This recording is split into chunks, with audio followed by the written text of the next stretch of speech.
Welcome, and thank you so much for joining us live or on the recording of episode 11 of Dr. Jeff Talks About Sex and Intimacy, Nurturing Love and Intimacy, Strengthening Your Relationship.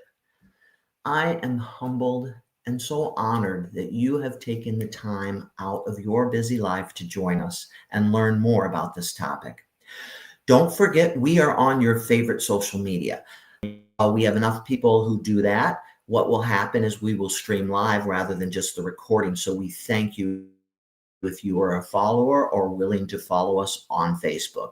Go to the website. If you want to see previous episodes, there's so many great episodes out there already, and there's wonderful ones coming up with amazing, articulate, phenomenal guests. You can see on the calendar who's coming up next, what's happening, everything that's going on.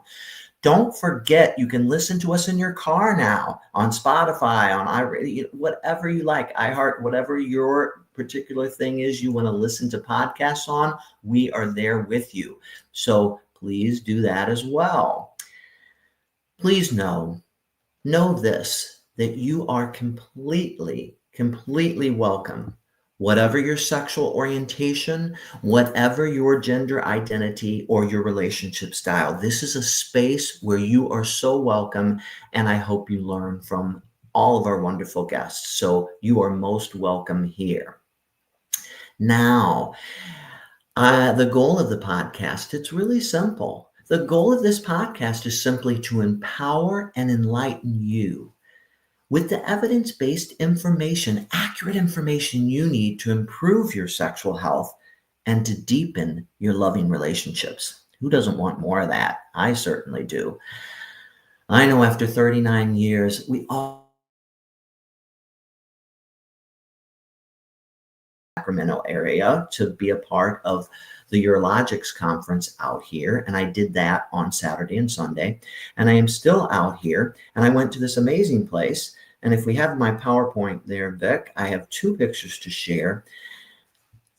This is Colonel Armstrong tree. This tree is 1,400 years old.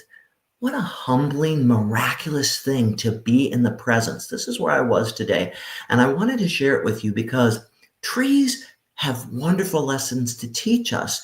And these trees are all connected intricately by their deep roots. If you've ever read, there's a wonderful book out there called Finding the Mother Tree. And they found that trees communicate and are intricately and deeply connected to each other, just like you and I are intricately and deeply connected to each other. So if you see how huge this tree is, let me see if I can get to the next slide.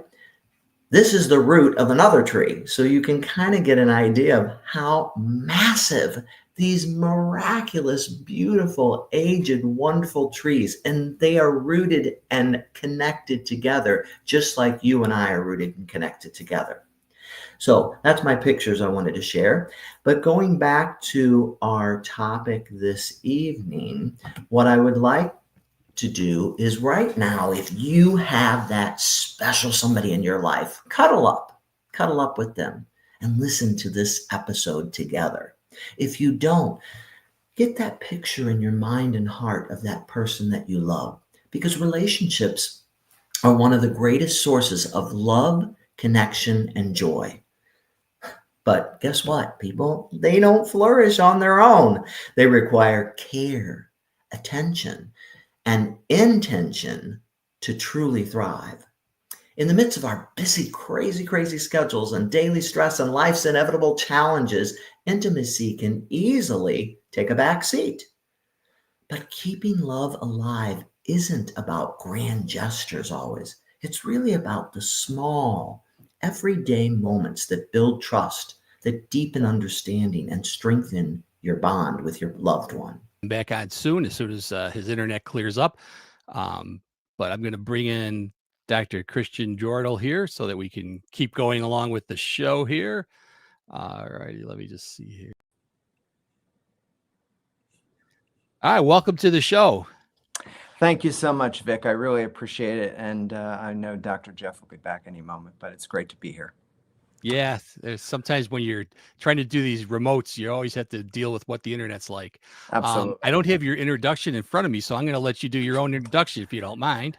Absolutely. Hi, everybody. I'm Dr. Christian Jordal. I'm a licensed marriage and family therapist and a certified sex therapist and supervisor. I've been in practice for about 16 years here in the Philadelphia area. I'm also on faculty at a local university. So I'm really I feel very grateful and I'm looking forward to talking to you all about relationships. That is what I do.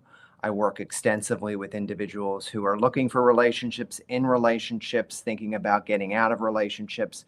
And specifically, hopefully tonight I can give you some things that'll help you as you continue to, going back to that sort of analogy, the tree, that was about mindfulness. That was about tuning in. And as you're sitting there on the couch with your partners, I would encourage you to do that. Tune in to what is it about your relationship that you really value? How does the other person know that? And then at the same time, perhaps from this, you'll get some things you can work on as you move forward. So thank you for Thank that. you. Thank you so much. I'm so glad you're here. And I'm sorry, I'm not sure when exactly I cut out, but technology is wonderful. Once in a while it goes bad, but thank you for moving forward. And I'm so, so glad that you're here this evening. So I look forward to your presentation.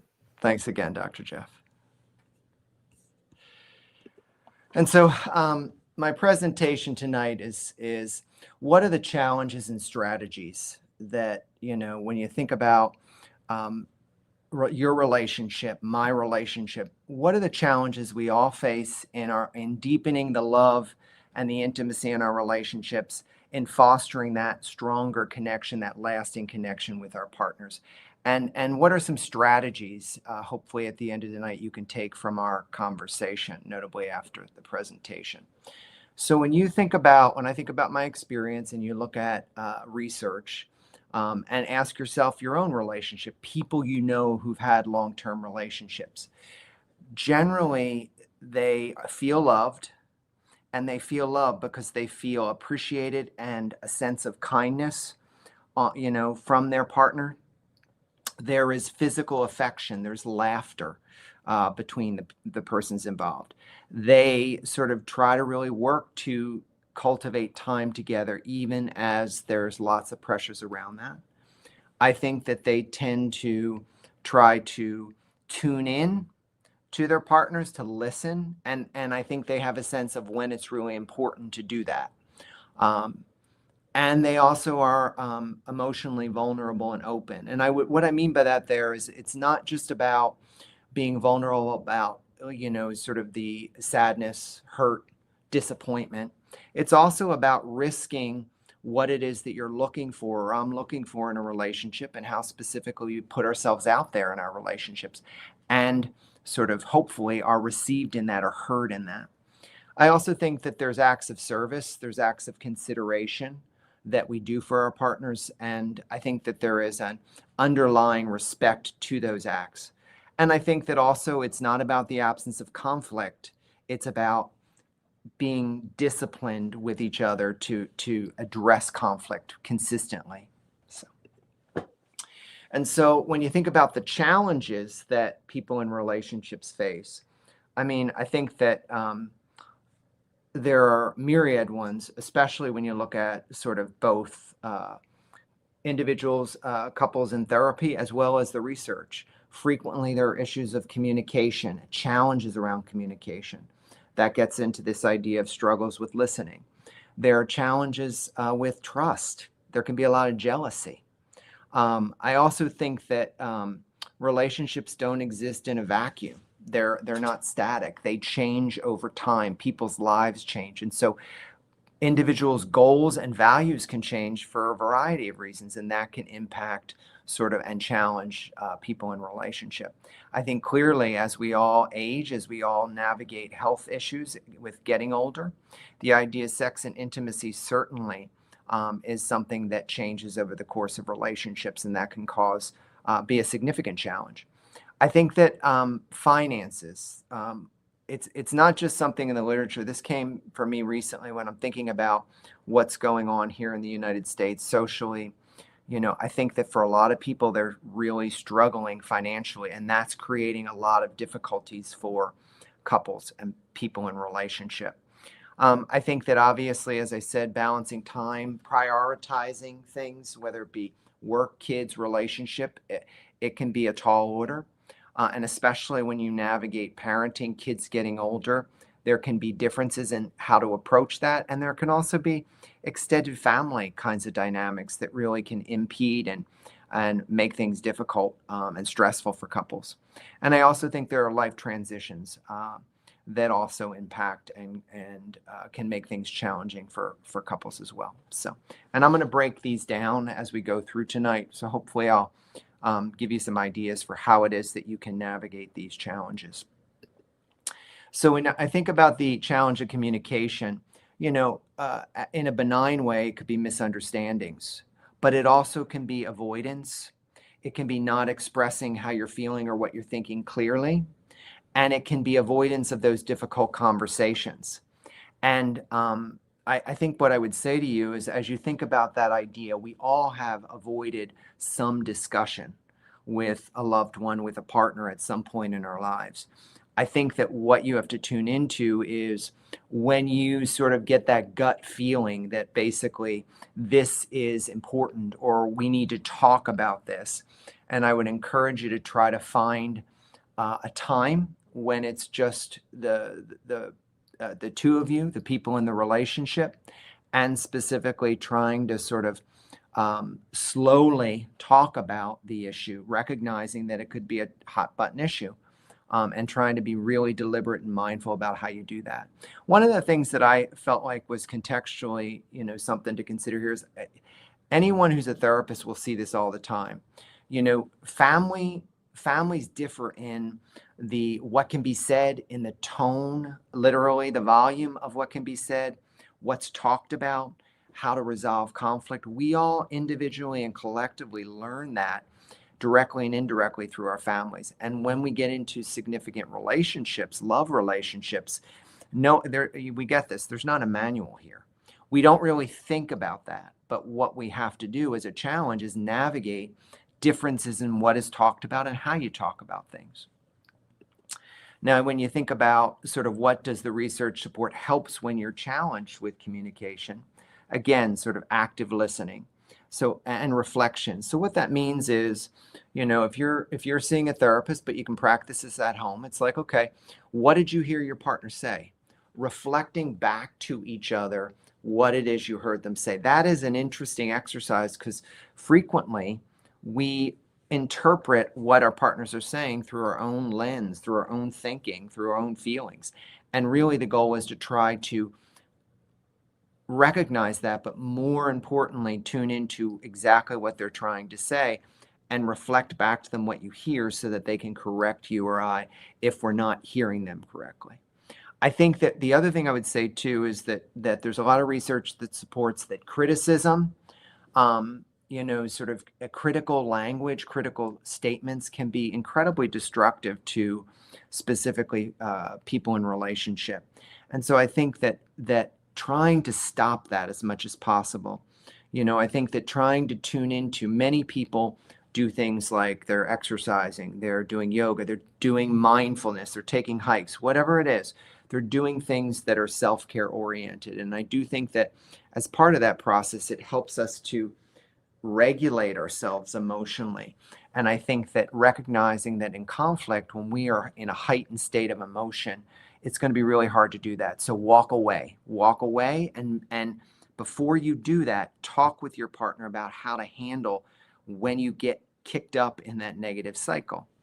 I think that as part of that active listening and reflection, reflect on what the person's saying, how they feel, like trying to develop your empathy for the other person.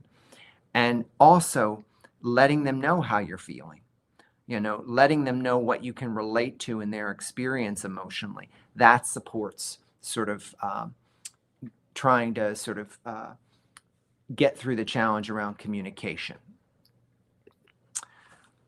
Finances, as I said, So when I think about this, I work with couples who are just starting their relationships, premarital couples. I work with couples basically who have been married or together for multiple decades, have kids, don't have kids. There can be a lot of different sort of places in the life course when people come to see someone like me. And so what I will say that when I notice money is a hot button issue, it can be a trigger to conflict. I think that it can be related to differences in spending habits, in financial stress, loss of jobs, and also different goals or really not having goals. And what I would say is money is one of those topics that I think most people and most of us in relationships are not talking about at all. Or if we are, we're not really talking about it sort of consistently.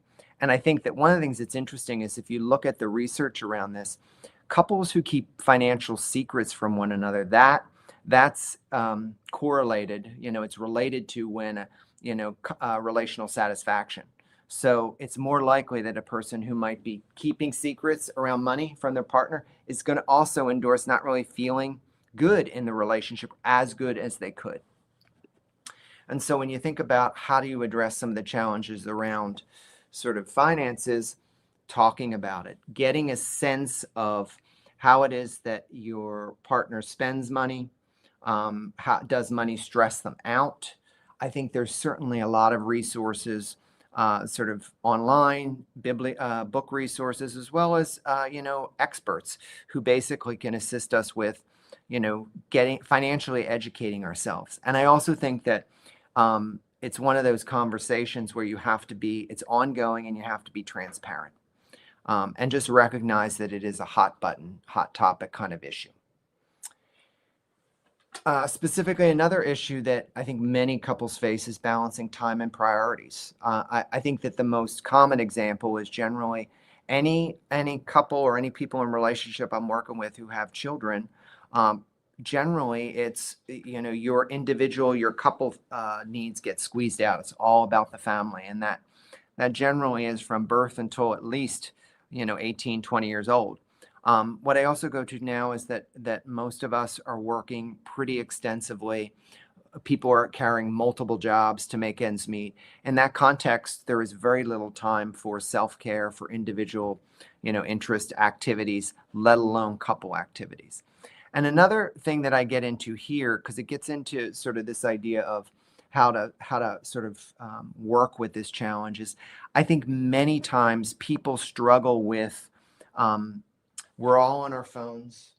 We're all sort of plugged into what's going on online. I think that alternatively, everything that's coming in at us is like a fire hose.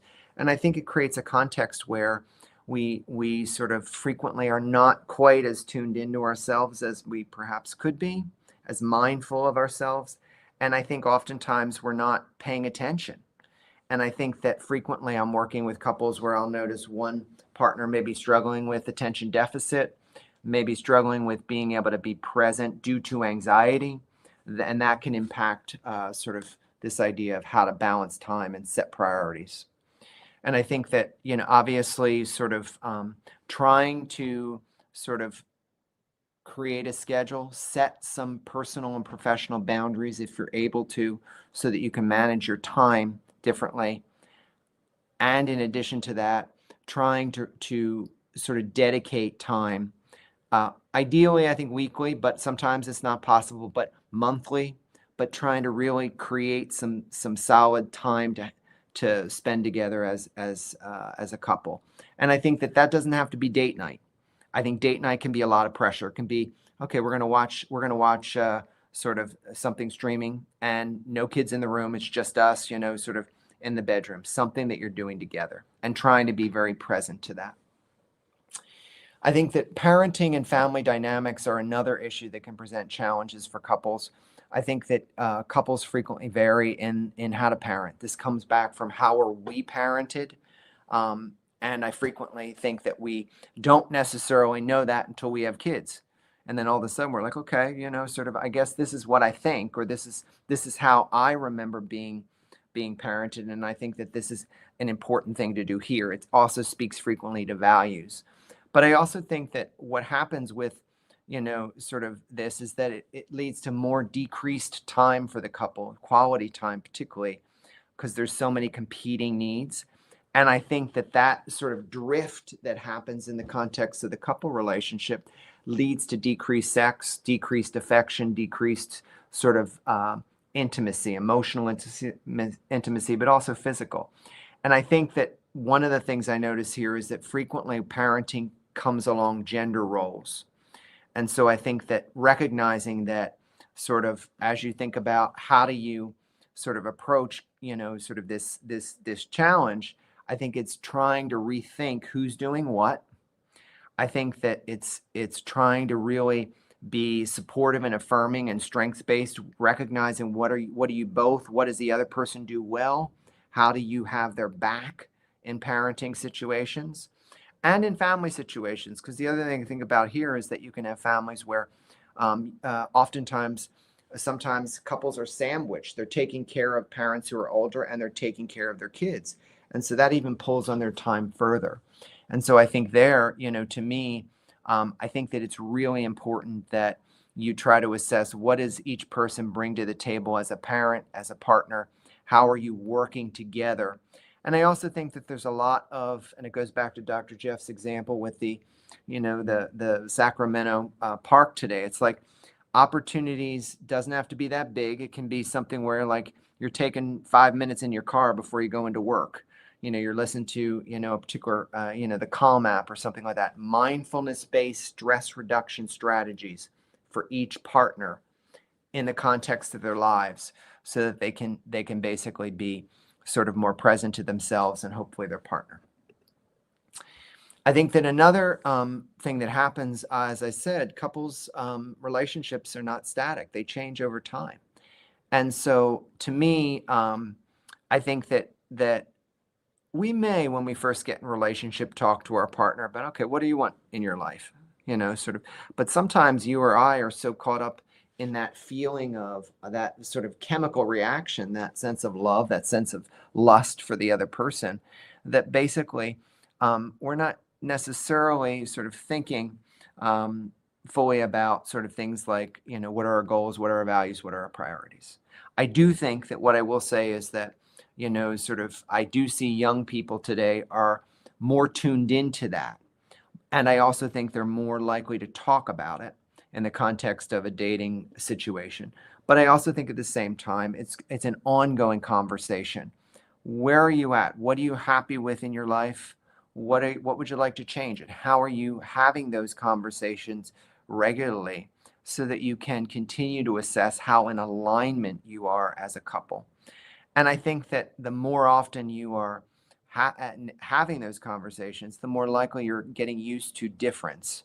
Difference isn't bad. It's just a matter of sort of recognizing what is important to each person and how do your shared goals sort of support what you're each hoping to accomplish in your life. I also think sometimes things can happen that we can't anticipate. That's the contextual consideration here. A major life event. When I think about this, to me, I think about like the loss of a parent. For some people, when they lose a parent, I mean, obviously for all people, that's emotionally devastating. But I also think at the same time, sometimes you can get a financial inheritance there. So that can be totally, upend a person's life course. They may inherit enough where they decide, I don't want to work anymore. So how does that change the relationship? And how is it that leads the couple to potentially be misaligned? That's an example of, sort of why the ongoing conversations need to occur. And I think that, as I said, you want to normalize these conversations and the fact that changes occur. Kids grow up, they move out, people retire, people move. There's all these changes that we navigate, and being able to be flexible and compromise and to recognize what is something that you're clear on that maybe is something that is a fundamental value. A good example was within some couples, monogamy is a fundamental value, but not for all couples. Versus what are places where you might be able to compromise and find that middle ground. And I think that as you have these conversations, going back to that active listening, to that communication skills, it's like, how are you reflecting back what it is the person is saying to you? How are you letting them know how you feel, recognizing how they feel, affirming them in sharing, and going into conversation with you and sharing what they're thinking and feeling, and really sort of, again, cultivating that sort of reflection, that positive communication pattern. I think that trust and jealousy are ubiquitous. They are all over the place in relationships. And I think that there can be a number of reasons for that. I think frequently people come into relationships with past experiences of infidelity. I think that that is frequently trauma. And I think that ultimately it can be unresolved. And I think in the context of a relationship, there can be a lot of personal insecurities, anxiety, as well as there can be infidelity in the context of the current relationship. And I think that the context of social media and social relationships oftentimes can really exacerbate it, because they on one level, it's sort of open dialogue out there, and on another level, it still seductively reinforces certain messages around what is a good relationship and what isn't one. And so it creates a context where there can be just a pretty significant challenge in this area. Now, what I would say here is I think that ultimately recognizing that, trust breaches and that trust takes time to both build and repair. And I think that it's about consistent communication, consistent behavior. And I also think it's about emotional regulation. Sort of, if a person in a relationship breached trust in some way with their partner, I think number one, that's a difficult conversation to have. I think that frequently it's a good conversation if you feel like you can't have it together. Find a third party, find a therapist to talk with you about it. But at a base level, what I also go to is that it's about sort of, being able to have a space that is safe to talk about what occurred, and for the individual who breached trust to be able to have the emotional regulation to not get angry, not avoid, not get upset, and tune in to what the other person is trying to say and receive it without defending themselves. That's tall order outside of therapy, but people do it. I also think that in addition to that, recognizing that there can be triggers, there can be things that specifically phones, social media, anything involving ex-partners, ex-spouses, sort of anything involving third parties, that can be potentially a trigger, notably if there's been a breach of trust. Another area clearly that is a challenge is sex and intimacy. I think that specifically here it gets into the drift that occurs for couples with managing their lives and managing potentially parents, family, work. And I think that in addition to that, you have issues such as health status or aging.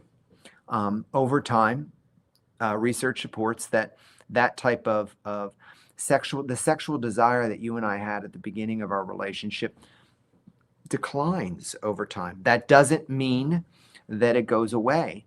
And I think that affection, can also drift because of competing priorities.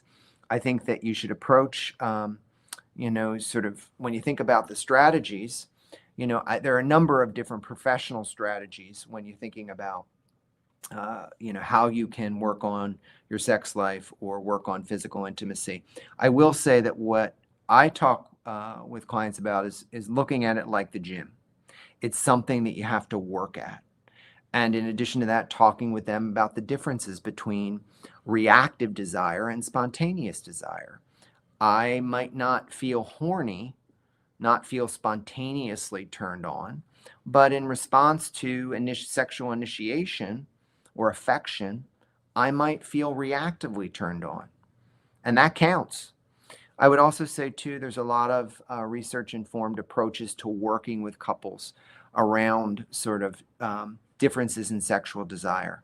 I think that one of the things that sort of definitely be talking to your primary care medical doctors about, I know it's probably not an easy conversation to bring up, but they are trained to be able to have these conversations, is basically, are there physical health issues? Are you on medications? Do you have any underlying medical conditions that are leading you to feel less turned on, less interested in sex. And there are treatments out there to sort of to potentially help you. The other thing I would say too is, as I referenced earlier, life transitions, sort of, I think that one of the things that I think about here is that for many couples, when you have children, when sort of that experience is life altering, and you spend the better part of 2 decades putting all of your heart and all of your soul into raising your kid or children, and then what happens is the couple drifts and drifts and drifts, and then all of a sudden the kids move out, 18, 20 years old, and then the couple's like, wow, where are we? And so I think that you want to recognize that earlier than when they're 18, 20 years old, how to continue to prioritize your relationship concurrent to your other things.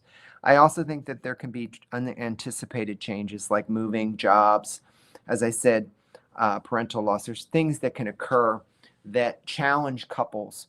And I think that in those cases, I think that it goes back to how is it that you are prioritizing your time as a couple?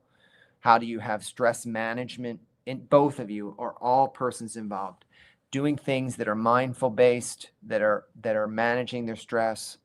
I think that in addition to that, there are ways in which even online you can find things that like couple enrichment kinds of sort of YouTube videos, or you can also find podcasts, things that can help you as a couple work on your relationship beyond sort of just going to therapy and build that resilience that ultimately I think will assist you in making those transitions successfully.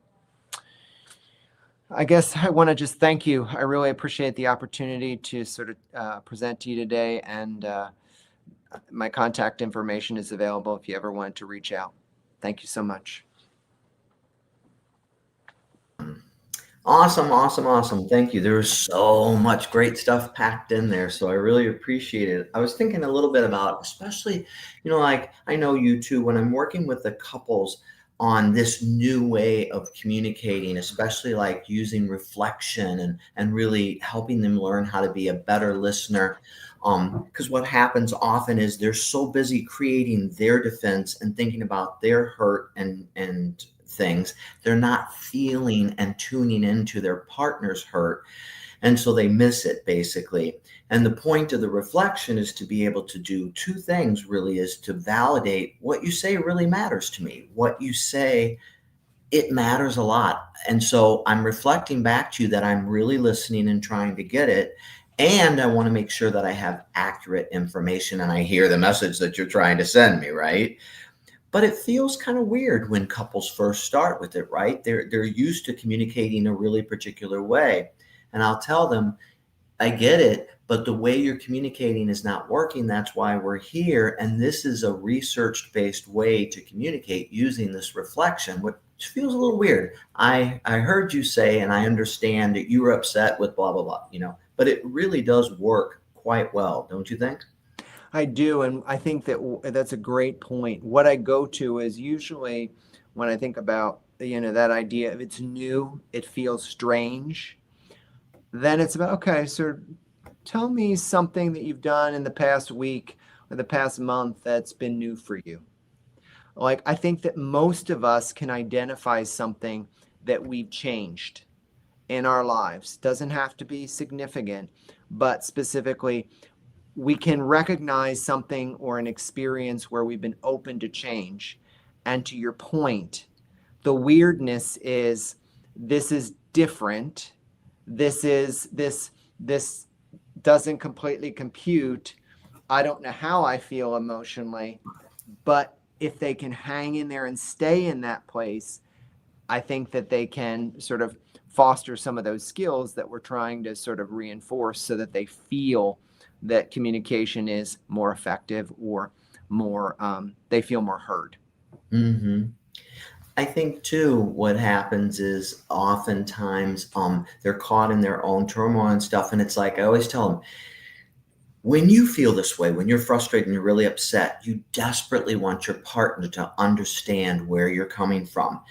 And if you try that desperately to understand where your partner's coming from when you're listening and trying to hear their trauma and they're upset with it, you can't lose. But the difficulty comes in we're caught in our own world and our own trauma and not necessarily listening to, this is a person I deeply love and want to understand, but I'm having trouble hearing them because I'm becoming defensive and thinking about all these things instead of listening and then reflecting back to them. Here's what I hear you saying to me. Did I get it right? Well, it gets into being sort of kind to yourself and to your partner. Mm-hmm. It gets into realistic expectations. Maybe it's 5 minutes a day, as I said. Like, it gets into those mindfulness or those kinds of centering kinds of practices that are a boundary. If I take 5 minutes to myself before I go into work just to try to sort of listen to a calm, app, that's a boundary. It's saying that I'm important to me. And the more you do that in the moment, the more you're going to be able to regulate yourself in response to what your partner's saying to you. Yeah. And another thing I really like that you talked a little bit about, and we did have Dr. Barry McCarthy on and talking about responsive versus reactive desire. And I think that's something to really, for people to understand that we are in these crazy busy worlds and it's hard for us to change gears from, okay, I'm the partner who's been home with the kids all day, cleaning up, doing this, and then preparing the meal and doing whatever. And now suddenly I don't feel sexual. I don't even feel sexual. I didn't even brush my teeth today, right? It's like, so I think it's really important to remember that reactive sexual desire is equally valid. It's different, but it's also valid. Being emotionally engaged, getting yourself switched over to that place is sometimes necessary to keep sex and intimacy alive. Yeah, and it gets into specifically the issue of, for example, parenting or household stuff. Like, the idea is that in a certain way, sort of the more flexibility I think that partners can have around that. I think that I'm thinking of the example of heterosexual couples who I'm working with. There's frequently gender roles that, but you could argue that they're there for any couple. But I've seen it I've actually seen it in also my gay couples as well, male and male couples who one stays home. Even I have, so it's interesting. I have one couple who he's disabled, so he's the primary home person and she's out. Male, female, doesn't matter. He's like, it takes something for me to feel emotionally engaged because I'm so locked into my 24/7 parenting job. And then what you get into, to me, is that on one level, there are some circumstances that define how it is that household responsibilities are made. In addition to that, I think that it's more about, no matter who the couple or who the relationship is, how are you thinking about why, who does what and why? Because the other thing I go to too is that sex to me is a way in which a lot of people define the quality of their relationship. And that doesn't mean that specifically it's not valid. That's true. But I also think that when sexual desire it has lessened, and when the priorities, when people are feeling really sort of stretched, I think that sometimes partners don't realize the importance of that sexual relationship. Mhm. And that can be be challenging, particularly challenging to the long-term duration of the relationship. Yeah, but needing that deep connectivity too. Sometimes Yeah. just even though we don't always make time for it, we desperately need that deep connectivity, that person that really gets us to feel heart, soul, and body through sex and intimacy too. So that's great. I think I have two questions that came in. Let me start with the first one. All right. So for couples feeling disconnected, it's like sometimes we're like, where do we start? It feels like we live in these tangential worlds. I'm in mine, they're in theirs. We do a lot of parallel play, but we don't interact. So, what's the first step to rebuilding intimacy? I think that specifically, if a couple is disconnected, it's about connecting. I think that I think that what I would go to, which I talked about, is how is it that there may be time in your schedule where you are specifically um, spending time together. What's interesting is I think about the context of some of the clients who I've seen or am seeing, like sometimes that could be really challenging, not Mm, just for, not just with having children, for example, but also one person may be traveling for their work, long distance relationships. There's lots of context that idea of disconnection can be really prevalent. I think that it's about being disciplined about creating time for the other person, for the relationship. And I think it's also about recognizing and validating when the other person is doing that, no matter how small, those acts of service, that kindness, that yes. respect. I Yes. think the connection has to occur before I'm going to assume the intimacy is the sex or affection. You've got to feel connected first before that can occur. I think that's definitely true. And, you set your intentions. A lot of us, you said mindfulness and really trying to set your intentions. But I think two really overriding valuable things. There's so many great things with what you said, but is one, that self care and relationship care. And to me, I think, wow, what better things in your life could you invest in than yourself and your loving relationship? Those should be at the top of your list. Absolutely, because I think that ultimately they are what sustain us. They are, Yes. when you think about what's going on outside of sort of our individual lives, there's a lot of things that can be that can bring us down. And I think that ultimately it requires a level of self-care and care of relationship that can be a bit of a safe space for us in the context of navigating life. Yes, they breathe new life into us. True. Our other question that came through, can you expand on ideas? This couple was talking a little bit about that they do something called pillow talk, and that's something they found helpful. But what are your top most helpful daily habits? Do you have a top favorite daily habit or ritual that you could think can help couples? I think that many couples are already doing is just how you're doing it. Mm. For example, how many people in relationship text their partner and might be saying, how are you doing today? Or sort of have a great day, XO. There's way already sort of trying to be is sort of via text affectionate with our partners. I do think it's about turning up the volume a little bit. How is it that you are, being a little sexier?